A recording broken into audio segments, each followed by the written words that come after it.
ಕ್ರಿಸ್ತ ಯೇಸುವಿನ ನಾಮದಲ್ಲಿ ನಿಮ್ಮೆಲ್ಲರ ವಂದನೆಗಳನ್ನು ತಿಳಿಸುತ್ತೇನೆ. ಈ ಸಮಯದಲ್ಲಿ ಮೃತ್ಯುಂಜಯನು ನಮ್ಮ ಪಾಪ ಶಾಪಗಳನ್ನು ತೊಳೆದಾತನು ಆಗಿರುವ ಯೇಸುವಿನ ನಾಮದಲ್ಲಿ ನಿಮಗೆ ಕೃತಜ್ಞತೆಯನ್ನು ಸಲ್ಲಿಸ್ತಾ, ನಿಮಗೆ ವಂದನೆಗಳು ಸಲ್ಲಿಸ್ತಾ ನಮ್ಮಲ್ಲಿ ಸಾಗುವಂತರಾಗಿದೆ. ಹಲ್ಲೆಲೂಯಾ. ಕಳೆದ 2 ವಾರಗಳ ಕಾಲ ಅದ್ಭುತ ರೂಪದಲ್ಲಿ ದೇವರು ಒಣಗಿದ ಎಲುಬುಗಳ ಬಗ್ಗೆ ಮಾತನಾಡಿದ್ದಾನೆ. ಯೆಹೆಜ್ಕೇಲನ ಬರೆದ ಪ್ರವಾದನ ಗ್ರಂಥ 37ನೇ ಅಧ್ಯಾಯದಲ್ಲಿರುವಂತಹ ಅನೇಕ ವಿಷಯಗಳು ದೇವರ ಆತ್ಮನು ನಮಗೆ ಬಯಪಡಿಸಿದ್ದಾನೆ. ಹಲ್ಲೆಲೂಯಾ. ನಾನು ನಂಬ್ತೀನಿ ಕೆಲವರಿಗೆ ಅರ್ಥ ಆಗಿದೆ, ಕೆಲವರಿಗೆ ಅರ್ಥ ಆಗಿಲ್ಲ ಎಂಬುದಾಗಿ. ಯಾಕಂದ್ರೆ ಅದು ಆಳವಾಗಿ ನಾವು ಹೋಗುವಾಗ ಇನ್ನೂ ಅನೇಕ ವಿಷಯಗಳು ಕಲಿಯಲಿಕ್ಕೆ ಸಾಧ್ಯ ಆಗ್ತದೆ. ಈ ಸಮಯದಲ್ಲಿ ಬೇರೆ ಈ ಒಂದು ದಿನದಲ್ಲಿ ದೇವವಾಕ್ಯದಿಂದ ನಾವು ಹೊಸ ಒಂದು ಸಂದೇಶವನ್ನು ದೇವರ ಪರಿಶುದ್ಧಾತ್ಮನ ಮೂಲಕ ನಾವು ಕೇಳಲಿಕ್ಕೆ ನಾವು ಹೋಗುವಂತರಾಗಿ ನೋಡುತ್ತೇವೆ. ಫಿಲಿಪ್ಪಿ ಬರೆದ ಪತ್ರಿಕೆ 2ನೇ ಅಧ್ಯಾಯ 5ನೇ ವಚನದಿಂದ 11ನೇ ವಚನದವರೆಗೆ ಯಾರಾದ್ರೂ ಬಹುದು ಕೇಳ್ಕೊಳ್ತಾನೆ. ಈ ಸಮಯದಲ್ಲಿ ಫಿಲಿಪ್ಪಿ ಬರೆದ ಪತ್ರಿಕೆ, ಪೌಲನು ಫಿಲಿಪ್ಪಿದವರೆಗೆ ಬರೆದ ಪತ್ರಿಕೆ 2ನೇ ಅಧ್ಯಾಯ 1ನೇ ವಚನದಿಂದ 11ನೇ ವಚನದವರೆಗೆ ಓದೋಣ. ಕ್ರಿಸ್ತನಿಂದ ಉತ್ತೇಜನ, ಪ್ರೀತಿಯ ಪ್ರೇರಣೆ, ಪವಿತ್ರಾತ್ಮನ ಅನ್ಯೋನ್ಯತೆ, ಕಾರುಣ್ಯದಾಯ ರಸಗಳು ಉಂಟಾಗುವುದಾದರೆ ಐಕ್ಯಮತ್ಯವುಳ್ಳವರಾಗಿದ್ದು ನನ್ನ ಸಂತೋಷವನ್ನು ಪರಿಪೂರ್ಣ ಮಾಡಿರಿ. ನಿಮ್ಮೆಲ್ಲರಲ್ಲಿ ಒಂದೇ ಪ್ರೀತಿ ಇರಲಿ, ಅನ್ಯೋನ್ಯ ಭಾವವುಳ್ಳವರು, ಒಂದೇ ಗುರಿ ಇಟ್ಟುಕೊಂಡವರು ಆಗಿರ್ರಿ. ಪಕ್ಷಪಾತದಿಂದಾಗಲಿ ಒಣ ಹೆಮ್ಮೆಯಿಂದಾಗಲಿ ಯಾವುದನ್ನೂ ಮಾಡದೆ ಪ್ರತಿಯೊಬ್ಬನು ದೀನ ಭಾವದಿಂದ ಮತ್ತೊಬ್ಬರನ್ನು ತನಗಿಂತಲೂ ಶ್ರೇಷ್ಠರೆಂದು ಎಣಿಸಲಿ. ನಿಮ್ಮಲ್ಲಿ ಪ್ರತಿಯೊಬ್ಬನು ಸ್ವಹಿತವನ್ನು ಮಾತ್ರ ನೋಡದೆ ಪರಹಿತವನ್ನು ಸಹ ನೋಡಲಿ. ಕ್ರಿಸ್ತ ಯೇಸುವಿನಲ್ಲಿದ್ದಂಥ ಮನಸ್ಸು ನಿಮ್ಮಲ್ಲಿಯೂ ಇರಲಿ. ಆತನು ದೇವ ಸ್ವರೂಪನಾಗಿದ್ದರೂ ದೇವರಿಗೆ ಸರಿಸಮಾನನಾಗಿರುವುದೆಂಬ ಅಮೂಲ್ಯ ಪದವಿಯನ್ನು ಬಿಡಲೊಲ್ಲೆನು ಎಂದೆಣಿಸದೆ ತನ್ನನ್ನು ಬರಿದು ಮಾಡಿಕೊಂಡು ದಾಸನ ರೂಪವನ್ನು ಧರಿಸಿಕೊಂಡು ಮನುಷ್ಯರಿಗೆ ಸದೃಶನಾದನು. ಹೀಗೆ ಆತನು ಆಕಾರದಲ್ಲಿ ಮನುಷ್ಯನಾಗಿ ಕಾಣಿಸಿಕೊಂಡಿದ್ದಾಗ ತನ್ನನ್ನು ತಗ್ಗಿಸಿಕೊಂಡು ಮರಣವನ್ನು, ಅಂದರೆ ಶಿಲುಬೆಯ ಮರಣವನ್ನಾದರೂ ಹೊಂದುವಷ್ಟು ವಿಧೇಯನಾದನು. ಈ ಕಾರಣದಿಂದ ದೇವರು ಆತನನ್ನು ಅತ್ಯುನ್ನತ ಸ್ಥಾನಕ್ಕೆ ಏರಿಸಿ ಎಲ್ಲಾ ಹೆಸರುಗಳಿಗಿಂತ ಶ್ರೇಷ್ಠವಾದ ಹೆಸರನ್ನು ಆತನಿಗೆ ದಯಪಾಲಿಸಿದ್ದಾನೆ. ಆದದರಿಂದ ಸ್ವರ್ಗ, ಮಧ್ಯ ಪಾತಾಳಗಳಲ್ಲಿರುವವರೆಲ್ಲರೂ ಯೇಸುವಿನ ಹೆಸರಿನಲ್ಲಿ ಅಡ್ಡಬಿದ್ದು ಯೇಸು ಕ್ರಿಸ್ತನನ್ನು ಒಡೆಯನೆಂದು ಪ್ರತಿಜ್ಞೆ ಮಾಡಿ ತಂದೆಯಾದ ದೇವರಿಗೆ ಧನವನ್ನು ಸಲ್ಲಿಸುವರು. ಹಲ್ಲೆಲೂಯಾ. ಈ ಸಮಯದಲ್ಲಿ ನಾವೆಲ್ಲರೂ ಓದ್ಕೊಳ್ಳುವಂತಹ ಮತ್ತೊಂದ್ಸಲ ಓದ್ತಿದ್ದೇವೆ. ಕ್ರಿಸ್ತನಿಂದ ಉತ್ತೇಜನ, ಪ್ರೀತಿಯ ಪ್ರೇರಣೆ, ಪವಿತ್ರಾತ್ಮನ ಅನ್ಯೋನ್ಯತೆ, ಕಾರುಣ್ಯ ದಯಾರಸಗಳು ಉಂಟಾಗುವುದಾದರೆ ಐಕ್ಯಮತವುಳ್ಳವರಾಗಿದ್ದು ನನ್ನ ಸಂತೋಷವನ್ನು ಪರಿಪೂರ್ಣ ಮಾಡಿರಿ. ನಿಮ್ಮೆಲ್ಲರಲ್ಲಿ ಒಂದೇ ಪ್ರೀತಿ ಇರಲಿ, ಅನ್ಯೋನ್ಯ ಭಾವ ಉಳ್ಳವರು, ಒಂದೇ ಗುರಿಯಿಟ್ಟುಕೊಂಡವರು ಆಗಿರಲಿ.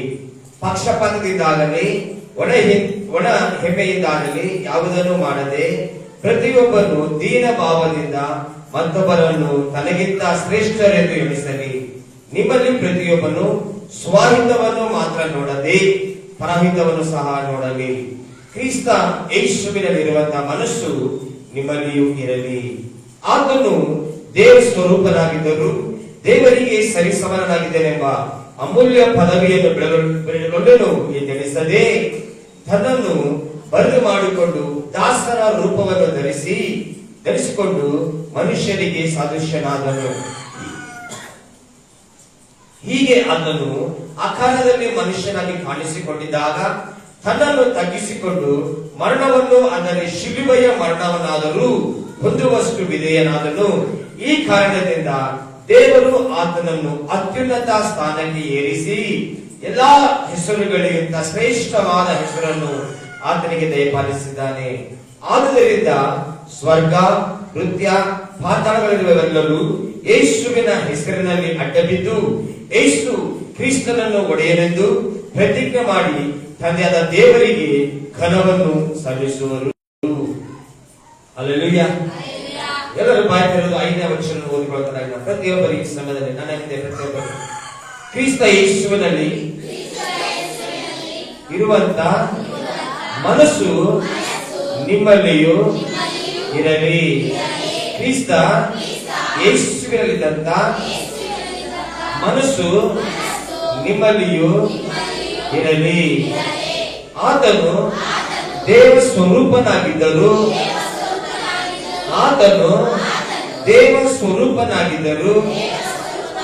ದೇವರಿಗೆ ಸರಿಸಮಾನನಾಗಿರುವುದೆಂಬ ಅಮೂಲ್ಯ ಪದವಿಯನ್ನು ಬಿಡಲೊಳ್ಳೆನು ಎತ್ತೆಣಿಸದೆ ತನ್ನನ್ನು ಬರಿದು ಮಾಡಿಕೊಂಡು ದಾಸನ ರೂಪವನ್ನು ಧರಿಸಿಕೊಂಡು ಮನುಷ್ಯನಿಗೆ ಸಾದೃಶ್ಯನಾದನು.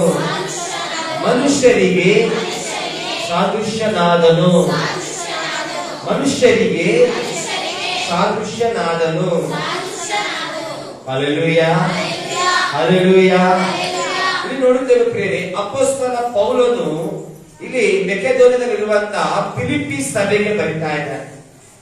ಫಿಲಿಪ್ಪಿ ಸಭೆ ಇದು ಪೌಲನಿಂದ ಉತ್ಪತ್ತಿಯಾದ ಸಭೆ. ನೋಡುತ್ತೇವೆ, ಪೌಲನು ತನ್ನ ಸೇವಾ ಕ್ಷೇತ್ರದಲ್ಲಿ ಕೆಲವು ಸಭೆಗಳನ್ನು ಅವನು ನಿರ್ಮಿಸ್ತಾ ಇದ್ದ. ನೋಡ್ತೇವೆ, ಪೌಲನ ಸೇವೆ ಎಂತ ಸೇವೆ? ಪೌಲನ ಸೇವೆ ಯಾವುದಕ್ಕಾಗಿ ದೇವರು ಪೌಲನನ್ನು ಆರಿಸಿಕೊಂಡ? ಪೌಲನ ಮೊದಲನೇ ಹೆಸರೇನು? ಏನ ಹೆಸರು? ಸೌಲ. ಪೌಲನ ಮೊದಲನೇ ಹೆಸರು ಸೌಲ. ಸೌಲನನ್ನು ದೇವರು ತನಗಾಗಿ ಪ್ರತ್ಯೇಕಿಸಿಕೊಂಡು ನೋಡುತ್ತೇವೆ, ದೇವರು ಅವನನ್ನು ಆರಿಸಿಕೊಳ್ತಾನೆ. ನೋಡುತ್ತೇವೆ, ಪಾಪಿಯಾದ ಸೌಲನನ್ನು ದೇವರು ಆರಿಸಿಕೊಂಡು ಪರಿಶುದ್ಧ ಪೌಲನಾಗಿ ದೇವರು ಮಾರ್ಪಡಿಸಿ ತನಗಾಗಿ ಪ್ರತ್ಯೇಕಿಸಿಕೊಂಡು ಪೌಲನ ಸೇರಿದ ಸುವಾರ್ಥ ಸಾಗೋದು, ಸುವಾರ್ತಿಗರ ಕೆಲಸ. ಹಲ್ಲೆಲೂಯಾ. ಪೌಲ ಪಾಸ್ಟರ್ ರೀ. ಅನೇಕರು ಹೇಳ್ತಾರೆ ಪೌಲ ಪಾಸ್ಟರ್ ಎಂಬುದಾಗಿ. ಪೌಲನ ಪಾಸ್ಟರ್ ಅಲ್ಲ, ಪೌಲನ ಕೆಲಸ ಸುವಾರ್ತಿಗರ ಕೆಲಸ.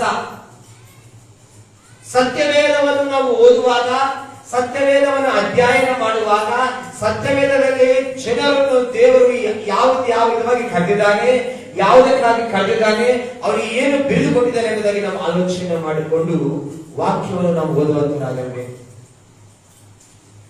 ಈ ಒಂದು ಫಿಲಿಪ್ಪಿ ಸಭೆ ಇದು ಒಂದು ವಿಧವಾಗಿ ಬೆಳೆದಿರುವ ಸಭೆ. ಈ ಸಭೆಗೆ ಪೌಲನು ಯಾವಾಗ ಬರೀತಾರೆ ಗೊತ್ತಾ?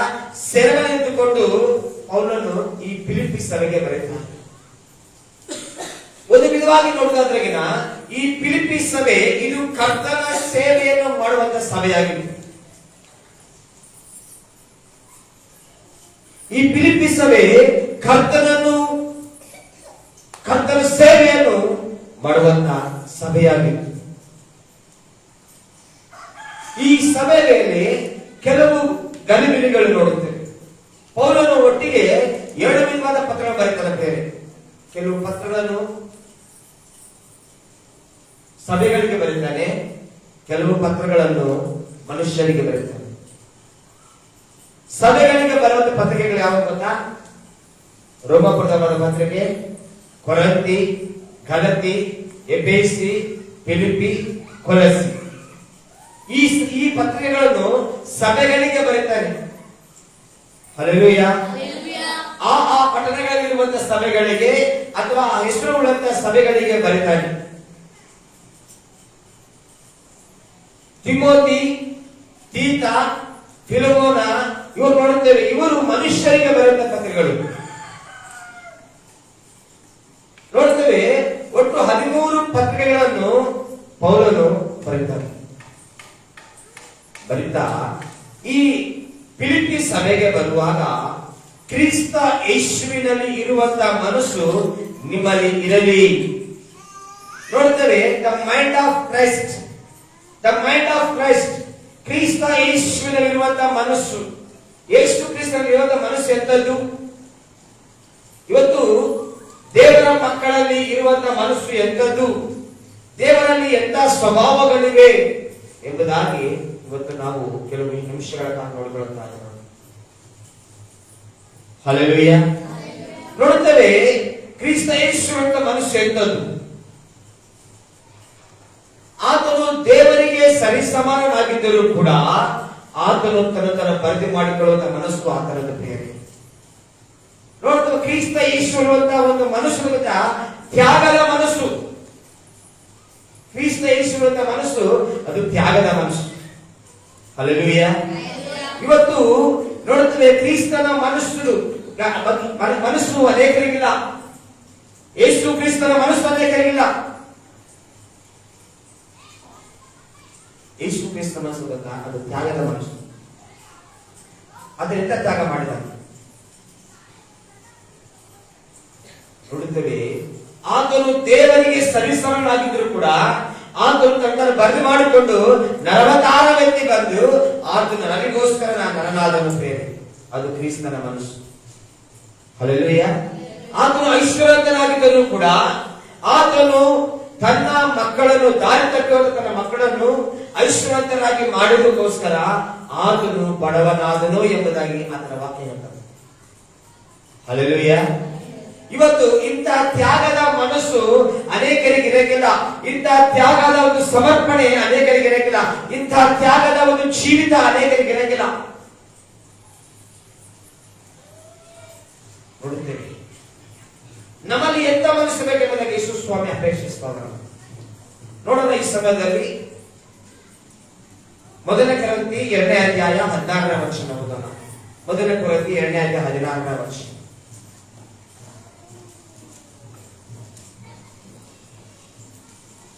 First Corinthians 2:16.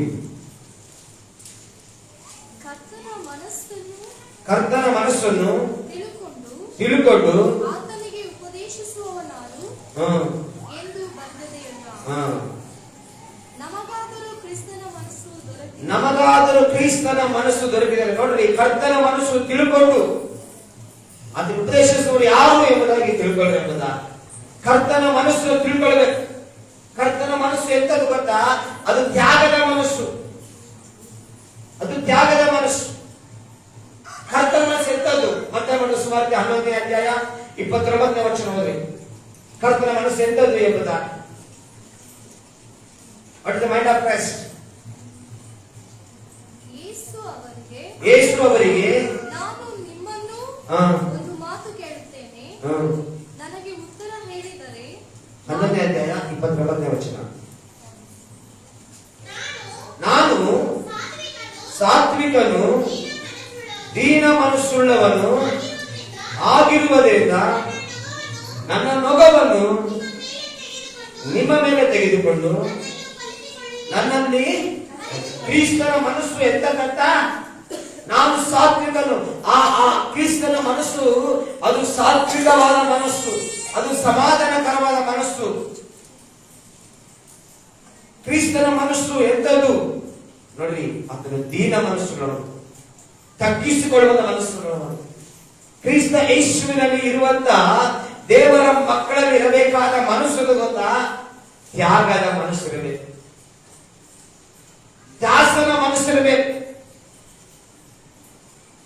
ಕ್ರಿಸ್ತ ಯೇಸುವಿನ ಮನಸ್ಸು. ಮತ್ತು ಈ ಸಮಯದಲ್ಲಿ ಕ್ರಿಸ್ತನ ಮನಸ್ಸು ಎಂತದ್ದು ಎಂಬುದಾಗಿ ರೋಮಪುರದ ಬರೆದ ಪತ್ರಿಕೆ 15ನೇ ಅಧ್ಯಾಯ 3ನೇ ವಚನ. What is the mind of Christ?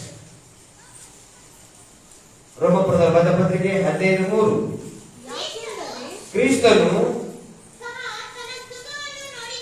ಕ್ರಿಸ್ತನು ಸಹ ತನ್ನ ಸುಖವನ್ನು ನೋಡಿಕೊಳ್ಳಲಿಲ್ಲ. ದೇವರೇ, ನಿನ್ನನ್ನು ದೂಷಿಸುವವರು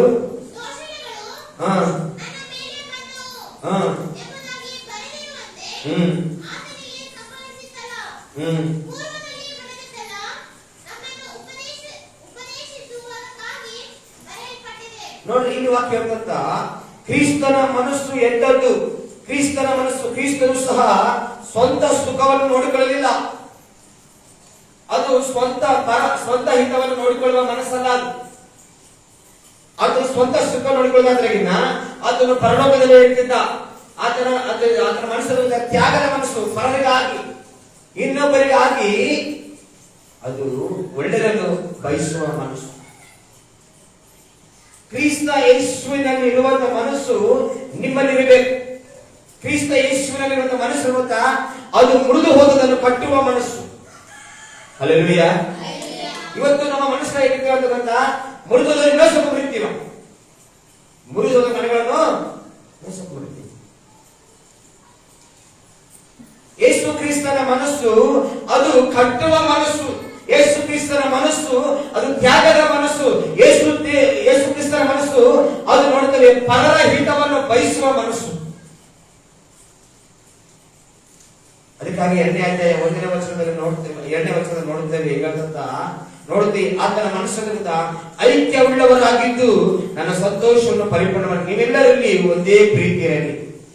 ಕ್ರಿಸ್ತನ ಮನಸ್ಸು ಗೊತ್ತಾ, ಅದು ಪ್ರೀತಿಸುವ ಮನಸ್ಸು. ಕ್ರಿಸ್ತನ ಮನಸ್ಸು ಕರುಣಿಸುವ ಮನಸ್ಸು. ಯಾರಾದ್ರೂ ನಮ್ಗೆ ಏನಾದ್ರೂ ಮಾಡಿದ್ರೆ ನಾವು ಕರುಣೆ ತೋರಿಸಂಗಿಲ್ಲ. ಯಾರಾದ್ರೂ ನಮ್ಗೆ ಏನಾದ್ರೂ ಮಾಡಿದ್ರೆ ಏನ್ ಮಾಡ್ತೇವೆ, ನಾವು ದ್ವೇಷ ಇಟ್ಕೊಳ್ತೇವೆ. ನನ್ನನ್ನು ಮಾಡಿದ್ದಾರೆ, ಅವರಲ್ಲಿ ಅದು ಮಾಡಿದ್ದಾರೆ, ನಾನು ಕೂಡ ಏನಾದ್ರೂ ಮಾಡಬೇಕು, ಅವರಿಗೆ ನಾನು ಕೂಡ ಏನಾದ್ರೂ ಮಾಡಬೇಕು. ಪರಹಿತವನ್ನು ನಾವು ಚಿಂತಿಸೋದಿಲ್ಲ. ಆದರೆ ಕ್ರಿಸ್ತನ ಮನಸ್ಸಿನ ಗೊತ್ತಾ, ಪರಹಿತವನ್ನು ಚಿಂತಿಸುತ್ತದೆ. ಪರರ ಹಿತವನ್ನು, ಪರರಿಗಾಗಿ ಒಳ್ಳೆಯದನ್ನು ಬಯಸುವ ಮನಸ್ಸು ಆತ.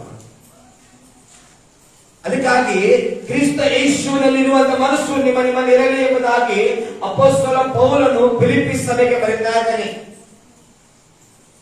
ಕ್ರಿಸ್ತ ಯೇಸುವಿನ ಮನಸ್ಸು ಪ್ರತಿಯೊಬ್ಬ ಪುರುಷರಿರಬೇಕು, ಪ್ರತಿಯೊಬ್ಬ ಸ್ತ್ರೀಯಲ್ಲಿರಬೇಕು.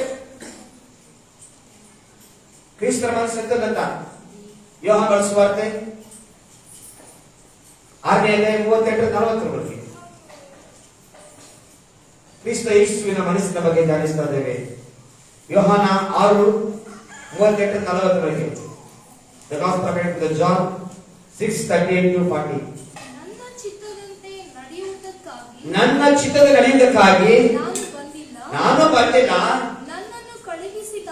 ನನ್ನನ್ನು ಕಳುಹಿಸಿದಾತನ ಚಿತ್ತವನ್ನೇ ನೆರವೇರಿಸುವುದಕ್ಕೆ ಪರಲೋಕದಿಂದ ಬಂದೆನು. ನನ್ನನ್ನು ಕಳುಹಿಸಿದಾತನ ಚಿತ್ತವು ಏನೆಂದರೆ ಆತನು ನನಗೆ ಕೊಟ್ಟಿರುವವರಲ್ಲಿ ಒಬ್ಬನನ್ನು ನಾನು ಕೆಡಗೊಡಿಸದೆ ಅವನನ್ನು ಕಡೆಯ ದಿನದಲ್ಲಿ ಎಬ್ಬಿಸಬೇಕೆಂಬುದೇ ಮಗನನ್ನು ನೋಡಿ ಆತನನ್ನು ನಂಬುವ ಪ್ರತಿಯೊಬ್ಬನಿಗೆ ನಿತ್ಯ ಜೀವವು ಸಿಕ್ಕಬೇಕೆಂಬುದೇ ನನ್ನ ತಂದೆಯ ಚಿತ್ತವಾಗಿದೆ. ಮತ್ತು ನಾನು ಕಡೆಯ ದಿನದಲ್ಲಿ ಅವನನ್ನು ಎಬ್ಬಿಸುವನು. ಸಾಕು. ಇಲ್ಲಿ ನೋಡುತ್ತೇವೆ ಯೇಸು ಸ್ವಾಮಿ ನೋಡುತ್ತೇವೆ ಆತನ ಮನಸ್ಸು ಎಂತದ್ದು ಗೊತ್ತಾ, ಯಾರು ನಾಶವಾಗಬಾರದು, ಒಬ್ಬರು ಕೂಡ ನಾಶವಾಗಬಾರದು, ಎಲ್ಲರೂ ನಿತ್ಯ ಜೀವವನ್ನು ಪಡೆಯಬೇಕೆಂಬುದಾಗಿ. ಹಲ್ಲೆಲೂಯಾ. ಇವತ್ತು ನಮಗೆ ಯಾರಾದ್ರೂ ಏನಾದ್ರು ಕೊಡ್ತಾರೆ ಕೊಡ್ರಿ, ಯಾರಾದ್ರೂ ಏನಾದ್ರು ಕೊಡ್ತಾರೆ ಕೊಡ್ರಿ, ಅವ್ರೇನ್ ಗೊತ್ತಾ, ಯೋಚನೆ ಮಾಡೋದು ಗೊತ್ತಾ, ಕೇವಲ ಮನೋರಂಜನೆ ಮಾತ್ರ.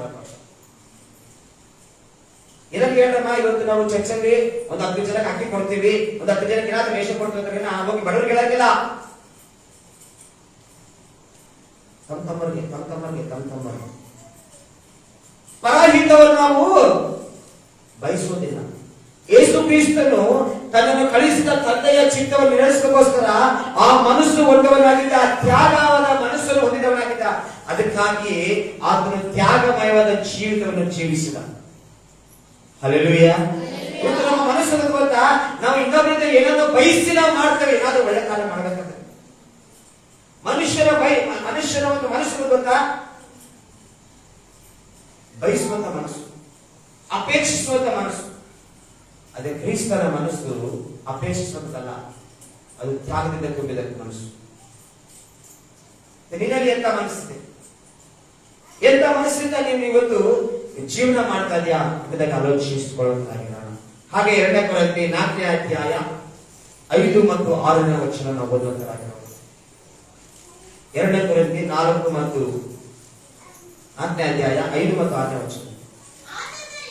ಆದುದರಿಂದ ಕಾಲಕ್ಕೆ ಮೊದಲು ಹ ಯಾವುದನ್ನೂ ಕುರಿತು ತೀರ್ಪು ಮಾಡಬೇಡಿರಿ. ಹ ಕರ್ತನು ಬರುವ ತನಕ ತಡೆಯಿರಿ. ಹ ಆತನು ಮಧ್ಯದಲ್ಲಿ ಇರುವ ಸಾರಿ 2 ಕೊರಿಂಥಿ 4ನೇ ಅಧ್ಯಾಯ 5 ಮತ್ತು 6ನೇ ವಚನ.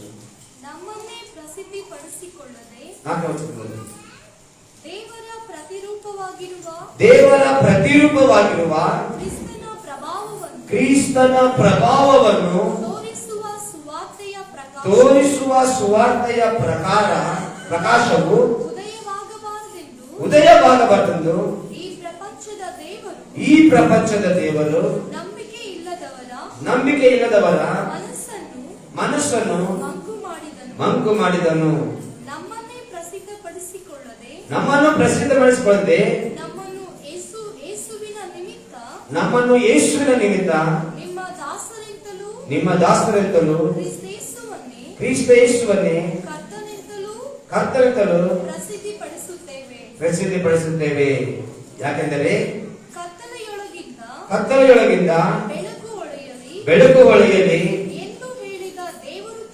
ಎಂದು ಹೇಳಿದ ದೇವರು ತಾನೇ ಯೇಸು ಕ್ರಿಸ್ತನ ಮುಖದಲ್ಲಿ ತೋರುವ ದೇವ ಪ್ರಭಾವ ಜ್ಞಾನವೆಂಬ ಪ್ರಕಾಶವು ಅನೇಕರಿಗೆ ಉಂಟಾಗುವುದಕ್ಕಾಗಿ ನಮ್ಮ ಹೃದಯಗಳಲ್ಲಿ ತೊಳೆದನು. ನಮ್ಮ ಹೃದಯಗಳಲ್ಲಿ ನೋಡ್ತೇವೆ ಹೊಳೆಯನ್ನು ತೊಳೆದಾಕಿದ್ದಾರೆ. ನಮ್ಮ ಹೃದಯಗಳಲ್ಲಿ ಹೊಳೆದನು ಅಂದ್ರೆ ಪ್ರಕಾಶಿಸಿದನು. ನಮ್ಮ ಹೃದಯಗಳಲ್ಲಿ ಆತನ ಬಂದನು ಎಂಬುದಾಗಿ ನೋಡ್ತೇವೆ. ಯೇಸು ಕ್ರಿಸ್ತರ ಮನಸ್ಸನ್ನು ಗೊತ್ತಾ ನೋಡುತ್ತೇವೆ. ಆತನು ಎಲ್ಲರೂ ಈ 5ನೇ ವಚನ ನಮ್ಮನ್ನೇ ಪ್ರಸಿದ್ಧ ಮಾಡಿಕೊಳ್ಳದೆ ನಮ್ಮನ್ನು ಕ್ರಿಸ್ತ ಯೇಸುವಿನ ನಿಮಿತ್ತ ನಿಮ್ಮ ದಾಸರೆಂತಲೂ ಕ್ರಿಸ್ತ ಯೇಸುವನ್ನೇ ಕರ್ತನೆಂದು ಪ್ರಸಿದ್ಧಪಡಿಸಿಕೊಳ್ಳುತ್ತೇವೆ. ಆತನು ನೋಡುತ್ತೇವೆ ಕತ್ತಲೆಯೊಳಗೆ ನಮ್ಮನ್ನು ಬೆಳಕಿಗೆ ಅಂತ ನಡೆಸಿದ ಆತನಾಗಿದ್ದಾನೆ.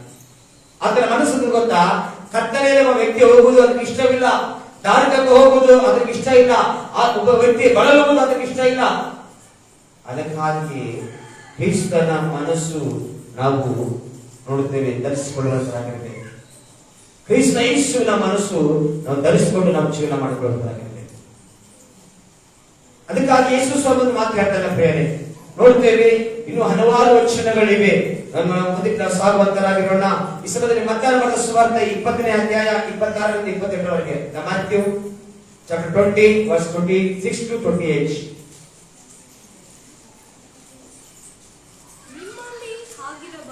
ನಿಮ್ಮಲ್ಲಿ ಹಾಗಿರಬಾರದು, ಆದರೆ ನಿಮ್ಮಲ್ಲಿ ದೊಡ್ಡವನಾಗಬೇಕೆಂದಿರುವವನು ನಿಮ್ಮ ಸೇವಕನಾಗಿರಬೇಕು. ಹಲ್ಲೆಲೂಯಾ. ಕ್ರಿಸ್ತ ಯೇಸುವಿನ ಮನಸ್ಸು ಯೇಸು ಸ್ವಾಮಿ ಹೇಳ್ತದನ್ನ ನೋಡ್ರಿ, ನೀವು ದೊಡ್ಡ ಸ್ಥಿತಿಗೆ ನಾನು ಆಶಿಸಬೇಕಾ? ಹಾಗಾದ್ರೆ ನೀವು ಇರುವಂತದಲ್ಲಿ ಚಿಕ್ಕ ತರಕ್ಕೆ ಜಾರಬೇಕು. ಅನೇಕರು ಇವತ್ತು ನೋಡುತ್ತೇವೆ ಸ್ಥಾನ ಮಾನ ಆಶೆ ಪಡ್ತಾರೆ. ಅನೇಕರು ಸ್ಥಾನಮಾನಗಳನ್ನು ಆಶೆ ಪಡ್ತಾರೆ. ಕೆಲವು ಜನಕ್ಕೆ 4 ವಚನಗಳು ಗೊತ್ತಾಗ್ಬಿಟ್ರೆ, 4 ಬೈಬಲ್ ವಚನಗಳು ಗೊತ್ತಾಗ್ಬಿಟ್ರೆ ಅವ್ರು ನಾವೇ ಪಾಸ್ಟರ್ಗಳು ಎಂಬುದಾಗಿ ನಮ್ಗೆಲ್ಲ ಗೊತ್ತು. ನಾನು ಸುಮಾರು 5-6 ಜನ ಹೇಳಿದ್ದಾರೆ. 5-6 ಜನ ಸಭಿಕರೇ ಹೇಳಿದ್ದಾರೆ, ಸರ್ ನಮ್ಮವರು ಎಲ್ಲ ವಾಕ್ಯದ ಗೊತ್ತು ಸರ್, ಏನು ಗೊತ್ತಿಲ್ಲ. ಕ್ರಿಸ್ತನ ಮನಸ್ಸು, ಕ್ರಿಸ್ತನ ಒಂದು ಜೀವಿತ, ಅದರ ಸ್ವರೂಪ, ಅದರ ಲಕ್ಷಣಗಳು ಅನೇಕ ಗೊತ್ತಿಲ್ಲ. ತ್ಯಾಗಮಯವಾದ ಜೀವಿತ, ತ್ಯಾಗದ ಮನಸ್ಸು ಯೇಸು ಸ್ವಾಮಿಯ ಮನಸ್ಸು. ನಾವು ಎಷ್ಟು ಜನ ತ್ಯಾಗ ಮಾಡಬೇಕು? ದೊಡ್ಡವನಾಗಬೇಕೆಂದು ಚಿಕ್ಕವನಾಗಬೇಕು. ಚಿಕ್ಕವನಾದರೆ ಮಾತ್ರವೇ ದೊಡ್ಡವನಾಗಲಿಕ್ಕೆ ಸಾಧ್ಯ. తాము తగ్గించుకోవాలా. అప్పుడే దేవుడు మనకు బాగా హెచ్చిస్తాడు. యేసు క్రీస్తు యొక్క మనస్సు తాము తగ్గించుకోవాలి. క్రీస్తుల మనస్సు తగ్గించబడుವ మనస్సు, ಕ್ರಿಸ್ತನ మనస్సు ತ್ಯಾಗದ మనಸ್సు. ನಾನಕ್ಕೆ ಹೋಗ್ಬೇಕು, ನಾನಕ್ಕೆ ಮಾಡಬೇಕು, ನಾನು ಈ ಜನಗೋಸ್ಕರ ಪ್ರಾಣ ಕೊಡಬೇಕು ಅನ್ಕೊಂಡಿರಲ್ಲ. ಏನ್ ಮಾಡ್ದ? ನರ ಮನುಷ್ಯನಿಗೋಸ್ಕರ ನರನಾಗಿ ಅದು ತ್ಯಾಗವನ್ನು ಮಾಡಿದ. ಹಲ್ಲೆಲೂಯಾ. ಇವತ್ತು ನಾವು ಯಾರಾದ್ರೂ ತ್ಯಾಗ ಮಾಡ್ತೀರಾ? ತ್ಯಾಗದ ಮನಸ್ಸು ನಮ್ಮಲ್ಲಿ ಐತಾ? ನಮಗೆ ನಾವು ಪ್ರಶ್ನೆ ಹಾಕೊಳ್ಳಬೇಕು. ಅನೇಕರಿಗೆ ತ್ಯಾಗದ ಮನಸ್ಸಿನ, ತ್ಯಾಗದ ಜೀವಿತ ಇಲ್ಲ. ನೋಡುತ್ತೇವೆ ಹೇಳ್ತದ, ಆತನು ನೋಡುತ್ತೇವೆ ಆತನು ದೇವಸ್ವರೂಪನಾಗಿದ್ದರು ದೇವರಿಗೆ ಸರಿ ಸಮಾನನಾಗಿರುವಂತೆಂಬ ಅಮೂಲ್ಯ ಪದವಿಯನ್ನು ಆತನ ಬಿಟ್ಟನು. ಬಿಡುಗಡೆ ನೆನೆಸದೆ ಆತನು ಬಿಟ್ಟನೆಂಬುದಾಗಿ. ಆತನಿಗೆ ದೇವರಿಗೆ ಸರಿ ಸಮಾನನಾದನು. ಆತನು ದೇವರು ತ್ರಿಯೇಕತ್ವದಲ್ಲಿ ಆತನು ದೇವರು, ಆದರೂ ಕೂಡ ಮಗನ ಸ್ವರೂಪ. ಯೋಹಾನ ಸುವಾರ್ತೆ 1:14. ಯೋಹಾನ ಸುವಾರ್ತೆ 1:14.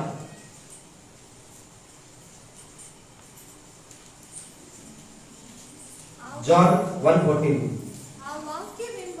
ಆ ವಾಕ್ಯವೆಂಬವನು ನರವತಾರವೆತ್ತಿ ನಮ್ಮ ಮಧ್ಯದಲ್ಲಿ ವಾಸ ಮಾಡಿದನು. ನೋಡ್ರಿ, ಆತನು ದೇವರಾಗಿದ್ದರೂ ಕೂಡ, ಆತನು ಸ್ವತಃ ದೇವರಾಗಿದ್ದರೂ ಕೂಡ ಆ ವಾಕ್ಯವೆಂಬ ಆತನು ನರವತಾರವೆತ್ತಿ ಬಂದು ನಮ್ಮ ನೆಲೆಯಾಗಿದ್ದಾನೆ. ವಾಕ್ಯವೆಂಬ ಆತನು ನಮ್ಮಲ್ಲಿ ಬಂದು ನಮ್ಮ ಹೃದಯದಲ್ಲಿ ಬಂದು ನೆಲೆಯಾಗಿದ್ದಾನೆ. ವಾಕ್ಯವೆಂಬ ಆತನು. ಇಬ್ರಿ ಬರೆದ ಪತ್ರಿಕೆ 2ನೇ ಅಧ್ಯಾಯ 11ನೇ ವಚನ. ಇಬ್ರಿ ಬರೆದ ಪತ್ರಿಕೆ 2ನೇ ಅಧ್ಯಾಯ 11ನೇ ವಚನ ಓದ್ರಿ. ಆದುದರಿಂದ ಆತನು ಎಲ್ಲಾ ವಿಷಯಗಳಲ್ಲಿ ತನ್ನ ಸಹೋದರರಿಗೆ ಸಮಾನನಾಗಬೇಕಾಗಿ ಬಂತು. ಹೀಗೆ ಆತನು ಜನರ ಪಾಪಗಳನ್ನು ನಿವಾರಣೆ ಮಾಡುವುದಕ್ಕಾಗಿ ದೇವರ ಕಾರ್ಯಗಳಲ್ಲಿ ಕರುಣೆಯು ನಂಬಿಕೆಯು ಉಳ್ಳ ಮಹಾಯಾಜಕನಾದನು. ತಾನೇ ಶೋಧಿಸಲ್ಪಟ್ಟು ಬಾಧೆಯನ್ನು ಅನುಭವಿಸುವುದರಿಂದ ಶೋಧಿಸಲ್ಪಡುವವರಿಗೆ ಸಹಾಯ ಮಾಡುವುದಕ್ಕೆ ಶಕ್ತನಾಗಿದ್ದಾನೆ. Hallelujah, hallelujah. ನೋಡ್ತೇವೆ, ಆತನು ಏನಾಗಿದೆ ಅಂತ ಆತನ ಮನಸ್ಸನ್ನು ನೋಡ್ರಿ, ಶೋಧನೆಯಲ್ಲಿ ಇರುವವರಿಗೆ ಸಹಾಯ ಮಾಡುವ ಮನಸ್ಸು ಆತನ ಮನಸ್ಸು ಎಂದದ್ದು. ಬಂಧನೆಯಲ್ಲಿರುವಂತವರಿಗೆ ಬಿಡುಗಡೆ ಮಾಡುವಂತ ಮನಸ್ಸು ಆತನ ಮನಸ್ಸು ಎಂದದ್ದು. ಬಲಹೀನತೆಯಲ್ಲಿರುವಂತವರಿಗೆ ಬಲಹೀನಪಡಿಸಿದ ಮನಸ್ಸು ಆತನ ಮನಸ್ಸು ಗೊತ್ತ. ತಾನೇ ಶೋಧನೆಗೊಳಗಾಗಿ ಶೋಧನೆಯಲ್ಲಿ ಬಿದ್ದಂತನ್ನು ಬಿಡಿಸುವ ಮನಸ್ಸು. ವಾಕ್ಯ ಹೇಳ್ತಕ್ಕ, ನಮ್ಮನ್ನು ತನ್ನ ಸಹೋದರರನ್ನಾಗಿ ಆತನು ಮಾಡಿಕೊಂಡ ಮನಸ್ಸು ಅದು ಆತನ ಮನಸ್ಸು. ಯಾವ ಯೋಗ್ಯತೆ ಇಲ್ಲದ ನಮ್ಮನ್ನು ಆತನ ಸಹೋದರರಾಗಿ, ಆತನ ಸ್ನೇಹಿತರನ್ನಾಗಿ, ಆತನ ಒಂದು ಬಂಧುವಾಗಿ ಮಾಡಿಕೊಂಡ ಮನಸ್ಸು ಅದು ಕ್ರಿಸ್ತನ ಮನಸ್ಸು. ಹಲ್ಲೆಲೂಯಾ. ನೋಡುತ್ತೇವೆ, ಆ ಮನಸ್ಸು ನಮ್ಮದೈತ. ಆ ಮನಸ್ಸಿಂದ ನಾವು ಜೀವನ ಮಾಡ್ತಾ ಇದೀವ, ಆ ಭಾವನೆಯಿಂದ ನಾವು ಜೀವಿಸ್ತಾ ಇದೀವ. ಅದಕ್ಕೆ ಪೌಲ ಹೇಳ್ತಾನ, ಕ್ರಿಸ್ತ ಯೇಸುವಿನಲ್ಲಿ ತ್ಯಾಗದ ಮನಸ್ಸು ನಿಮ್ಮಲ್ಲಿರಲಿ. ಇದನ್ನ ನಾವು ಒಂದು ವಿಷಯದ ಬಗ್ಗೆ ನೋಡ್ಬೋದು. ಮೈಂಡ್ ಆಫ್ ಕ್ರೈಸ್ಟ್, ಕ್ರಿಸ್ತನ ಮನಸ್ಸು, ಅದರಲ್ಲಿ ತ್ಯಾಗದ ಮನಸ್ಸು. ಇನ್ನ ಎರಡಿವೆ, ಅವೆರಡನ್ನ ಮುಂದಿನ ವಾರಗಳ ಕಲಿಯುವಂತವಾಗಿದೆ. ಕ್ರಿಸ್ತನ ಮನಸ್ಸು ಅದು ತ್ಯಾಗದಿಂದ ತುಂಬಿದ್ದು. ಏನ್ ಮಾಡಿದೆ? ತ್ಯಾಗ ಏನ್ ಮಾಡಿದೆ? ಆತನೇ ಇನ್ನೊಬ್ಬರು ಕಳಿಸ್ತಿಲ್ಲ, ಆತನೇ ಬಂದನು, ಆತನೇ ಸಹಾಯ ಮಾಡಿದನು, ಆತನೇ ನಿಂತುಕೊಂಡು ನಮಗಾಗಿ. ಇವತ್ತಿಗೂ ಕೂಡ ನಮಗಾಗಿ, ನಮ್ಮ ಪರವಾಗಿ ಅಥವಾ ತಂದೆಯ ಕುಡಿಪಾತ್ರ ಕೂತ್ಕೊಂಡು ವಿಜ್ಞಾಪನೆ ಮಾಡಿದರು. ಹಲ್ಲೆಲೂಯಾ. ವಾಕ್ಯ ಹೇಳ್ತಕ್ಕ, ನಿಮಗೋಸ್ಕರ ನಮಗೋಸ್ಕರ ಆತನು ತಂದೆ ಕೃಪದಲ್ಲಿ ಕೂತು ವಿಜ್ಞಾಪನೆ ಮಾಡ್ತಿರುವ ಮನಸ್ಸು ಆತನ ಮನಸ್ಸು. ಬೇರೊಬ್ಬರಿಗಾಗಿ ತ್ಯಾಗ ಮಾಡುವ ಮನಸ್ಸು, ಪರಹಿತವನ್ನು ಬಯಸುವಂತ ಮನಸ್ಸು. ಎಷ್ಟು ಜನ ಇವತ್ತು ನಾವು ಆ ತ್ಯಾಗದ ಮನಸ್ಸಿನ ಜೀವನ ಮಾಡ್ತೀವಿ? ಫಿಲಿಪ್ಪಿ ಸಭೆ ಕೂಡ ನಮ್ಮ ಹಾಗೆ ಒಂದು ಸಭೆ ಆಗಿತ್ತು. ಆ ಸಭೆಯಲ್ಲಿ ತ್ಯಾಗ ಬಹಳ ಕಡಿಮೆ. ಆ ಸಭೆಯಲ್ಲಿ ನೋಡ್ತೇವೆ ಒಗ್ಗಟ್ಟಿದ್ದಿಲ್ಲ, ಪ್ರೀತಿ ಇದ್ದಿಲ್ಲ. ಅದಕ್ಕಾಗಿ ಪೌಲನು ಬರೀತಾನೆ, ಈ ಫಿಲಿಪ್ಪಿ ಬರೆದ ಸಭೆಯಲ್ಲಿ ನೋಡೋದಾದ್ರಗಿನ ಪ್ರೀತಿಯ ಬಗ್ಗೆ 4 ಅಧ್ಯಾಯಗಳಲ್ಲಿ ಬರೀತೇನೆ. 4 ಫಿಲಿಪ್ಪಿ ಬರೆದ ಪತ್ರಿಕೆಯಲ್ಲಿ 4 ಅಧ್ಯಾಯಗಳಿವೆ. 4 ಅಧ್ಯಾಯಗಳಲ್ಲಿ ಒಂದನ್ನೇ ಬರೀತಾನೆ, ಒತ್ತಿ ಬರೀತಾನೆ ಗೊತ್ತಾ, ಒಂದು ಪ್ರೀತಿಯ ಬಗ್ಗೆ. ಆ ಪ್ರೀತಿಯ ಬಗ್ಗೆ ಅನೇಕ ವಚನಗಳು ಒತ್ತೊತ್ತಿ ಹಾಕ್ತಾರೆ. ಕ್ರಿಸ್ತನು ತಾನು ತ್ಯಾಗದ ಮನಸ್ಸನ್ನಾದ್ದರಿಂದ ನಮ್ಮನ್ನು ಪ್ರೀತಿಸಿ ತನ್ನನ್ನು ತಾನೇ ಆತನು ಧರೆಗೆ ಬಂದು ಈ ಧರೆಯಿಂದ ನಮ್ಮನ್ನು ಪರಪ್ರಜಕ್ಕೆ ಸೇರಿಸಿದ್ದಾನೆ. ಆ ಮನಸ್ಸು ಅದಕ್ಕಾಗಿ ಹೇಳ್ತಕ್ಕ ವಾಕ್ಯ ಹೇಳ್ತಕ್ಕ, ಆತನು ತನ್ನವರನ್ನು ತನ್ನ ಸಹಾಯಕ್ಕೋಸ್ಕರ. ಇನ್ನೊಂದು ಮಾತು ಓದೋಣ, ರೋಮಪುರದ ಬರೆದ ಪತ್ರಿಕೆ 8ನೇ ಅಧ್ಯಾಯ 5ನೇ ವಚನ. ರೋಮಪುರದ ಬರೆದ ಪತ್ರಿಕೆ 8ನೇ ಅಧ್ಯಾಯ 3ರಿಂದ 5 ವಚನ ಓದೋಣ. ಧರ್ಮಶಾಸ್ತ್ರವು ನಮ್ಮ ಶರೀರಾಧೀನ ಸ್ವಭಾವದ ನಿಮಿತ್ತ ನಿರ್ಮಲವಾಗಿ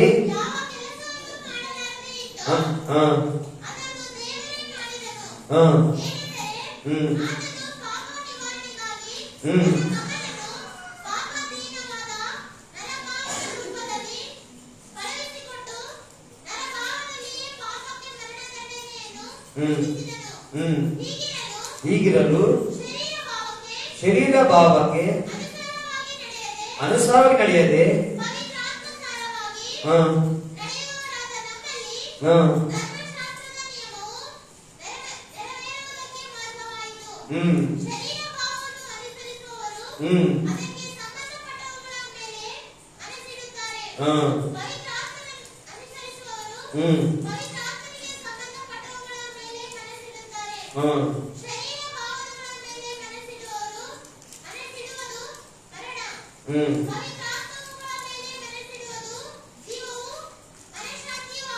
ಸಾಕು. ಹಲ್ಲೆಲೂಯಾ. ಪವಿತ್ರಾತ್ಮನ ಮೇಲೆ ಮನಸ್ಸಿಡುವುದು ಅದು ಜೀವ ಮತ್ತು ಮರಣ. ನೋಡುತ್ತೇವೆ, ಪಾಪವಿಲ್ಲದ ಆತನು ಪಾಪಮಯವಾಗಿ ಆತನ ಮಗನಿಗೆ ಬಂದನು. ಪ್ರೇರೆ ನರಭಾವದಲ್ಲಿ ಆತನು ಮನುಷ್ಯನ ಸದೃಶ್ಯ ತಿಳಿಸಿದ. ಅದಕ್ಕಾಗಿ ಹೇಳಿದ್ರೆ ನಾನು ತ್ಯಾಗದ ಮನಸ್ಸು, ಯೇಸು ಕ್ರಿಸ್ತನ ಮನಸ್ಸು ತ್ಯಾಗದ ಮನಸ್ಸು. ಆ ತ್ಯಾಗದ ಮನಸ್ಸುಳ್ಳವನಾಗಿ ಆತನು ಆ ತ್ಯಾಗವನ್ನು ಮಾಡಿ ಇವತ್ತು ನಮಗೆ ಮಾದರಿಯಾಗಿದ್ದಾನೆ. ನಾವು ಕೂಡ ಏನಾಗಿರ್ತಕ್ಕ ತ್ಯಾಗದ ಮನಸ್ಸುಳ್ಳವರಾಗಿ ನಾವು ಜೀವನ ಮಾಡಬೇಕು. ತ್ಯಾಗದ ಮನಸ್ಸುಳ್ಳವರಾಗಿ ನಾವು ಜೀವನವನ್ನು ಸಾಗಿಸಬೇಕೆಂಬುದಾಗಿ ಆತನವಾಗಿ ಆತನು ಬಲಿಯಾಗಿದ್ದಾನೆ. ಕ್ರಿಸ್ತ ಯೇಸುವಿನ ಮನಸ್ಸು ನಮ್ಮಲ್ಲಿರಬೇಕು. ಕ್ರಿಸ್ತ ಯೇಸುವಿನ ಮನಸ್ಸು ಎಂತದ್ದು ಎಂಬುದಾಗಿ ಇದುವರೆಗೆ ಹಲವಾರು ವಚನಗಳನ್ನು ನೋಡಿಕೊಂಡಿದ್ದೇವೆ. ಹಲವಾರು ವಚನಗಳು ಕ್ರಿಸ್ತನ ಮನಸ್ಸು ಎಂತದ್ದು, ಕ್ರಿಸ್ತನ ಮನಸ್ಸು ಎಂತದ್ದು, ಕ್ರಿಸ್ತನ ಮನಸ್ಸು ಎಂತದ್ದು. ಪಾಪ ದೀನ ಸ್ವಭಾವಿಗಳಾದ ನಮ್ಮ ಶರೀರಗಳನ್ನು ಆತನು ಪ್ರೀತಿಸಿದ್ದಾನೆ. ಕ್ರಿಸ್ತನ ಮನಸ್ಸು ಅಂತ ಗೊತ್ತಾ, ನಮ್ಮಲ್ಲಿ ಪಾಪಗಳಾದ ನಮ್ಮನ್ನು ಪ್ರೀತಿಸಿದ್ದು ಆ ಒಂದು ಮನಸ್ಸು. ಪಾಪದಿಂದ ಬಿಡುಗಡೆ ಮಾಡೋದಕ್ಕೋಸ್ಕರ ತ್ಯಾಗವಾದ ಮನಸ್ಸು ಕ್ರಿಸ್ತನ ಮನಸ್ಸು. ಅದಕ್ಕೆ ಹೇಳ್ತಾರೆ, ನಾನು ಸಾತ್ವಿಕನು, ದೀನ ಮನಸ್ಸುಳ್ಳವನು. ನೀವೇನಾಗಿರ್ಬೇಕು? ನೀವು ಸಾತ್ವಿಕರು, ದೀನ ಮನಸ್ಸುಳ್ಳವರಾಗಿರಬೇಕು. ಕ್ರಿಸ್ತನಲ್ಲಿ ಇರುವಂತವರಲ್ಲಿ ನೋಡುತ್ತೇವೆ ಈ ಸ್ವಭಾವಗಳು ಕಾಣಬೇಕು. ಈ ಸ್ವಭಾವಗಳು ದೀನ ಮನಸ್ಸು, ತ್ಯಾಗದ ಮನಸ್ಸು. ಆ ತ್ಯಾಗದ ಮನಸ್ಸು ನಮ್ಮಲ್ಲಿ ಬಹಳ ಒಂದ್ಸಾರಿ ನೋಡ್ತೇವೆ, ಅರಸನಾದ ಸೊಲೊಮೋನನು ತನ್ನ ಸಿಂಹಾಸನದಲ್ಲಿ ಕೂತಿರುವಾಗ ಇಬ್ಬರು ತಾಯಂದಿರು ಬರ್ತಾರ. ಒಬ್ಬ ಮಗುವನ್ನು ಎತ್ಕೊಂಡು ಬರ್ತಾರೆ. ಎತ್ಕೊಂಡು ಬಂದಾಗ ನೋಡುತ್ತೇವೆ, ವಾಕ್ಯದಲ್ಲಿ ನೋಡಿದಾಗ ಅಲ್ಲಿ ಇಬ್ಬರು ತಾಯಂದಿರು ಬಂದು ಒಬ್ಬ ಮಗು ಎತ್ಕೊಂಡು ಬಂದಾಗ ಅದು ಜಗಳ ಆಡ್ತಿರ್ತಾರ, ಈ ಮಗು ನಂದು, ಈ ಮಗು ನಂದು ಎಂಬುದಾಗಿ. ಒಂದು ಹೆತ್ತ ತಾಯಿ, ಇನ್ನೊಂದು ಕದ ತಾಯಿ, ಇಬ್ಬರು ತಾಯಿಗಳಲ್ಲಿ ಬಂದು ಅಲ್ಲಿ ಆ ಮಗುವಿಗಾಗಿ ಜಗಳ ಆಡ್ತಿರುವಂತ ಸಮಯದಲ್ಲಿ ಸೊಲೊಮೋನನ ಮಾತು ಮಾಡ್ತಾರೆ. ಏನೇನ ಸರಿ, ಈ ಮಗು ನಿಜವಾಗಿ ಕರೆಕ್ಟಾಗಿ ಹೇಳಿದ್ರೆ ಯಾರ್ದು ಈ ಮಗು ಅಂತಂದಾಗ ನಂದು ನಂದು ನಂದು ನಂದು ಆಗ ಸೊಲೊಮೋನನ ಆಲೋಚನೆ ಮಾಡಿ ಹೇಳ್ತಾರೆ ಗೊತ್ತಾ, ಸರಿ ಆ ಮಗುವನ್ನು ಮನಸ್ಸಲ್ಲಿ ಕಡಿದುಬೇಡಿ, ಎರಡು ಭಾಗವಾಗಿ, ಒಬ್ಬರಿಗೆ ಅರ್ಧ ಭಾಗ ಕೊಡ್ರಿ, ಒಬ್ಬರಿಗೆ ಅರ್ಧ ಭಾಗ ಕೊಡ್ರಿ ಅಂತಂದಾಗ ಆ ಒಂದು ಹೆತ್ತ ತಾಯಿಯ ಕರುಳು ಅದು ಮುರಿಯಲ್ಪಡ್ತಂತ. ಅವಾಗ ಹೆತ್ತ ತಾಯಿ ಗೊತ್ತಾ ಹೇಳ್ತಾರ ಕಣ್ಣೀರಿಂದ, ಈಗ ಆ ಮಗು ನನಗೆ ಬೇಡ, ಆ ಮಗನ ಅಕ್ಕಿ ಕೊಟ್ಬಿಡ್ರಿ. ಯಾಕಂದ್ರೆ ಆ ತಾಯಿ ತ್ಯಾಗ ಮಾಡಿದ್ದು, ತ್ಯಾಗ ಮಾಡುವಾಗ ಅಲ್ಲಿ ನೋಡ್ತೇವೆ ಆ ಇನ್ನೊಬ್ಬ ತಾಯಿ ಅಂತ ಇಲ್ಲ ಮಗು ಸಾಯಿಸ್ಬೇಕು ಅಂದಾಗ ಈ ತಾಯಿ ಮಗು ಸಾಯಿಸ್ಬೇಕು. ಅವಾಗ ಸೊಲೊಮೋನ ಅಂತಾನ, ಅಮ್ಮ ನಿನ್ನ ಆಕೆಗೋಸ್ಕರ ನಿನ್ನ ಮಗುವನ್ನು, ಹೆತ್ತ ಮಗುವನ್ನು ನೀನು ತ್ಯಾಗ ಮಾಡಕ್ಕೆ ಸಿದ್ಧವಾಗಿದೆಯಲ್ಲ, ಆ ಮಗು ನಿನ್ನದೇ ಎಂಬುದಾಗಿ ಆ ಸೊಲೊಮೋನನು, ರಾಜನು ಆಕೆಗೆ ಮಗುವನ್ನು ಒಪ್ಪಿಸಿಕೊಡ್ತಾನೆ. ಈಕೆ ಇನ್ನೊಬ್ಬ ತಾಯಿ ಅದಲ್ಲ, ಆಕೆಯನ್ನು ಶಿಕ್ಷಿಸ್ತಾನೆ. ಇಷ್ಟು ಜನ ನಾವು ತ್ಯಾಗ ಮಾಡ್ತೀವಿ. ತ್ಯಾಗದ ಮನಸ್ಸುಳ್ಳವರಾಗಿ ನಾವು ಜೀವನ ಮಾಡ್ತೇವೆ. ಕ್ರಿಸ್ತ ಯೇಸುವಿನಲ್ಲಿರುವಂತ ನಾವುಗಳು ಕ್ರಿಸ್ತ ಯೇಸುವಿನ ಮನಸ್ಸು ನಾವು ಹೊಂದಿಕೊಳ್ಳಬೇಕಾಗಬೇಕು. ಆದ್ರಿರುವಂತ ಮನಸ್ಸು ಒಂದೇ ಒಂದು, ಅದು ತ್ಯಾಗದ ಮನಸ್ಸು. ಇವತ್ತು ನಿನಗೆ ಯಾವ ಮನಸ್ಸು, ಯಾವ ಮನಸ್ಸಿನಲ್ಲಿ ಜೀವನ ಮಾಡ್ತಾ ಇದ್ದೀವಿ? ಕೊನೆ ವಚನ ಓದಿ ಮುಗಿಸೋಣ. ಗಲಾತ್ಯ 4:4. ಇನ್ನ 2 ಅಂಶಗಳು ಹೇಳಿದೆ, ಮುಂದಿನ ಭಾಗ ಸಾಗಿಸೋಣ. ಗಲಾತ್ಯ 4:4.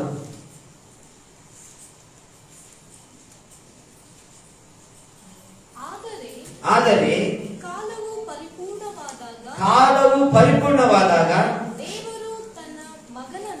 ದೇವರು ತನ್ನ ಮಗನನ್ನು ಕಳುಹಿಸಿಕೊಟ್ಟನು.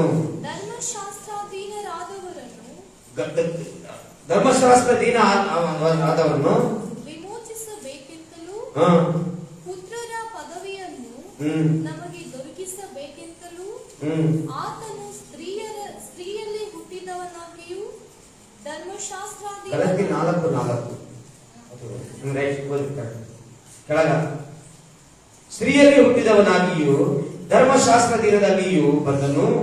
ನೀವು ಪುತ್ರರಾಗಿರುವುದರಿಂದ ದೇವರು ಅಪ್ಪಾ ತಂದೆ ಎಂದು ಕೂಗುವ ತನ್ನ ಮಗನ ಆತ್ಮನನ್ನು ನಿಮ್ಮ ಹೃದಯಗಳಲ್ಲಿ ಕಳುಹಿಸಿಕೊಟ್ಟನು. ಹೀಗಿರುವುದರಿಂದ ಇನ್ನು ನೀವು ನೀನು ದಾಸನಲ್ಲ, ಮಗನಾಗಿದ್ದಿ. ಮಗನಿಂದ ಮೇಲೆ ದೇವರ ಮೂಲಕ ಬಾಧ್ಯನು. ನೋಡ್ರಿ, ಆ ಮಗನೆನಿಸ್ಕೊಳ್ಳೋಕೆ ನಾವು ಯೋಗ್ಯತೆ ನಮಗಿಲ್ಲ. ಆದ್ರೆ ಮಗನ ಸ್ಥಾನದಲ್ಲಿ ನಮ್ಮನ್ನು ಸೇರಿಸೋದಕ್ಕೋಸ್ಕರ, ಮಗ ಎಂಬ ಸ್ಥಾನದಲ್ಲಿ ನಮ್ಮನ್ನು ಸೇರಿಸೋದಕ್ಕೋಸ್ಕರ ತನ್ನ ಮಗನನ್ನೇ ಆತನು ಕೊಟ್ಟನು. ಆದ್ರಿಂದ ನಾವು ಪರಲೋಕದ ತಂದೆ ಕರ್ತೇವೆ, ಅಪ್ಪ ತಂದೆ ಎಂದು ಕೂಗುವ ಆ ಒಂದು ಮನಸ್ಸು ದೇವರು ಕೊಟ್ಟಿದ್ದಾನೆ. ಇವತ್ತು ನಾವು ನೋಡ್ತೇವೆ, ಮಕ್ಕಳು ಆಗದೆ ಹೋಗಿದ್ರು ಕೂಡ ದೇವರು ನಮ್ಮ ಮಕ್ಕಳಾಗಿ ಮಾಡಿದ್ದಾನೆ. ಯಾರ ಮೂಲಕ? ಕ್ರಿಸ್ತನ ತ್ಯಾಗದ ಮೂಲಕ. ಕ್ರಿಸ್ತನ ತ್ಯಾಗದ ಮೂಲಕ. ಆ ತ್ಯಾಗ ನಮಗೆ ಗೊತ್ತಾ, ದಾಸನ ರೂಪ ಕೊಟ್ಟಿಲ್ಲ, ದಾಸತ್ವದಿಂದ ನಮ್ಮನ್ನು ಬಿಡುಗಡೆ ಮಾಡಿ ಮಕ್ಕಳ ಸ್ವಭಾವವನ್ನು, ಮನಸ್ಸನ್ನು ಕೊಟ್ಟಿದ್ದೇವೆ. ನಮ್ಮನ್ನು ಮಕ್ಕಳನ್ನಾಗಿ ಮಾಡಿದೆ ಕ್ರಿಸ್ತನ ತ್ಯಾಗ. ಅದಕ್ಕಾಗಿ ಗೊತ್ತು, ನಮ್ಮ ತ್ಯಾಗಮಯವಾದ ಜೀವಿತ ಇನ್ನೊಬ್ಬರಿಗೆ ಅದು ಚಿರಋಣಿಯಾಗಿರಬೇಕು. ಕ್ರಿಸ್ತ ಯೇಸುವಿನ ಮನಸ್ಸು, ಕ್ರಿಸ್ತ ಯೇಸುವಿನ ಮನಸ್ಸು ಅದು ತ್ಯಾಗದ ಮನಸ್ಸು. ಗೊತ್ತು, ತ್ಯಾಗಮಯವಾದ ಜೀವಿತ ಯೇಸು ಕ್ರಿಸ್ತನ ಆತನು ಮಾಡಿದ್ದಾನೆ. ಕ್ರಿಸ್ತನಲ್ಲಿರುವಂತ ನಾವು ಕೂಡ ಅದೇ ತ್ಯಾಗದ ಜೀವಿತ ಜೀವಿಸಬೇಕೆಂಬುದಾಗಿ ದೇವರು ನಮ್ಮಿಂದ ಆಸೆ ಪಡ್ತಾನೆ. ಹಲ್ಲೆಲೂಯಾ. ತ್ಯಾಗಮಯವಾದ ಜೀವಿತ, ತ್ಯಾಗ, ಬಲಿದಾನ, ತನ್ನ ಒಪ್ಪಿಸಿಕೊಳ್ಳಬೇಕು. ಇವತ್ತು ನಾವು ನಮ್ಮನ್ನು ಈಶ್ವರ ಒಪ್ಪಿಸಿಕೊಳ್ತೇವೆ. ಆ ತ್ಯಾಗಮಯವಾದ ಜೀವಿತ ನಾವು ಈಶ್ವರ ಜೀವಿಸ್ತೇವೆ. ಅದಕ್ಕಾಗಿ ನಮ್ಮನ್ನು ಪ್ರಶ್ನೆ ಹಾಕೊಳ್ಳೋಣ. ಪೌಲ ಹೇಳ್ತಾನೆ ಫಿಲಿಪ್ಪಿ ಸಭೆಗೆ, ಕ್ರಿಸ್ತ ಯೇಸುವಿನಲ್ಲಿರುವಂತಹ ಮನಸ್ಸು ನಿಮ್ಮಲ್ಲಿರಲಿ, ಕ್ರಿಸ್ತ ಯೇಸುವಿನಲ್ಲಿರುವಂತಹ ಹೃದಯ ನಿಮ್ಮಲ್ಲಿರಲಿ, ಕ್ರಿಸ್ತ ಯೇಸುವಿನಲ್ಲಿರುವಂತಹ ಗುಣಲಕ್ಷಣ ನಿಮ್ಮಲ್ಲಿರಲಿ ಎಂಬುದಾಗಿ ನೋಡುತ್ತೇವೆ. ಆತನು ಯಾವಾಗ ತಗ್ಗಿಸಿಕೊಂಡು, ಯಾವಾಗ ತ್ಯಾಗ ಮಾಡಿದ್ರು ಅಂತಾನೆ ಆತನನ್ನು ದೇವರು ಹೆಚ್ಚಿಸಿದ್ದಾರೆ ಉನ್ನತ ಸ್ಥಾನಕ್ಕೆ. ನಾವು ತ್ಯಾಗಿಗಳಾಗಿದ್ರೆ, ತ್ಯಾಗಮಯವಾದ ಜೀವಿತ ಜೀವಿಸಿದರೆ ದೇವರು ನಮ್ಮನ್ನು ಕೂಡ ಹೆಚ್ಚಿಸ್ತಾನೆ. Hallelujah, hallelujah. ಆ ಒಂದು ಜೀವಿತ ನಾವು ಜೀವಿಸೋಣ. ದೇವರು ಈ ವಾಕ್ಯವನ್ನು ಆಶೀರ್ವಾದ ಮಾಡಲಿ. ಕಣ್ಣು ಮುಚ್ಚಿಕೊಂಡು ಪ್ರಾರ್ಥಿಸುವ ಸಮಯ.